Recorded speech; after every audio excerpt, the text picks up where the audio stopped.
సీతారామంలో సీతలా ready అయింది. నా లాముడి కోసం అమ్మగారు. దీని రామాయణం మళ్ళీ మొదలెట్టింది. అంతా బాగుంది గాని ఆ జడలు కూడా మారిస్తే ఇంకా బాగుండేది. ఈ జడలు లేకపోతే వాళ్ళు ఎవరు నన్ను గుర్తుపట్టాలి అమ్మగారు కదా ఫ్రెండ్స్.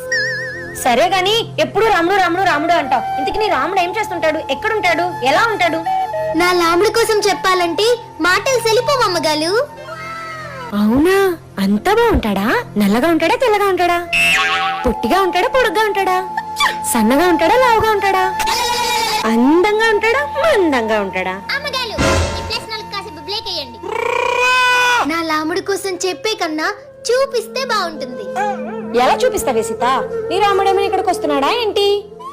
వస్తున్నాడా కాదమ్మగారు, ఆల్రెడీ వచ్చేసాడు. అవునా, ఎక్కడా?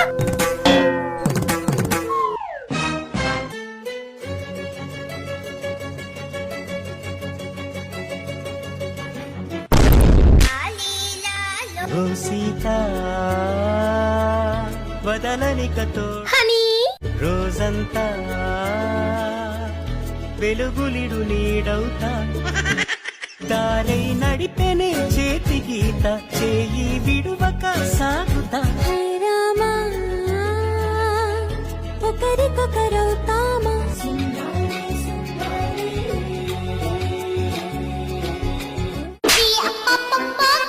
అంటే నువ్వు ఇంతసేపు చెప్పింది నా కొడుకు కోసమా? అవునమ్మగారు, వీడే నా బుల్లి లాముడు. నిన్ను హనీ, ఈ తింగర్ దాని కోసం నన్ను కొడతావా? అమ్మన్రా, మీ ఇద్దరు ఎలా పోతారో పోండి, నేను మీతో మాట్లాడను. చా వెళ్ళిపోయింది హనీ అమ్మగారు. A few moments later. ఈ సీత తెలిసి చేస్తుందో తెలియక చేస్తుందో అర్థం అవడం లేదు. ఈ తింగరదని తెలుసు గాని మరీ ఇంత తింగరదనుకోలేదు. దీన్ని అర్జెంటుగా ఎలా ఒకలా ఇంట్లోంచి పంపించేయాలి.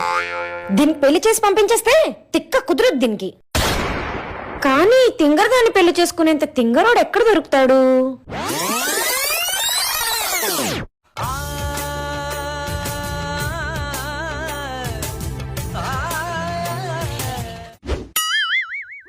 అస్సలే ఆ సూర్యగాడికి సీత అంటే పిచ్చి. సో వాడి పిచ్చి ప్రేమకి ఈ పిచ్చిదైతేనే కరెక్ట్. ఒకసారి వాడితో మాట్లాడదాం. చూసావా హనీ, మన ఇద్దరిని విడగొట్టాలనుకుంటున్నాను. ఈ ప్లాన్ ని మనం ఎలాగైనా చెడగొట్టాలి. మాటివ్వు.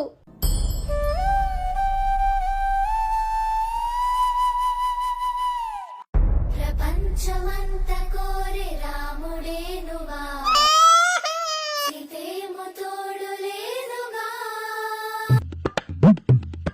హలో సూర్య, నీకెప్పటి నుంచో మా సీత అంటే ఇష్టం కదా. నువ్వు ఓకే అంటే మా సీతను పెళ్లి చేసుకుంటావా?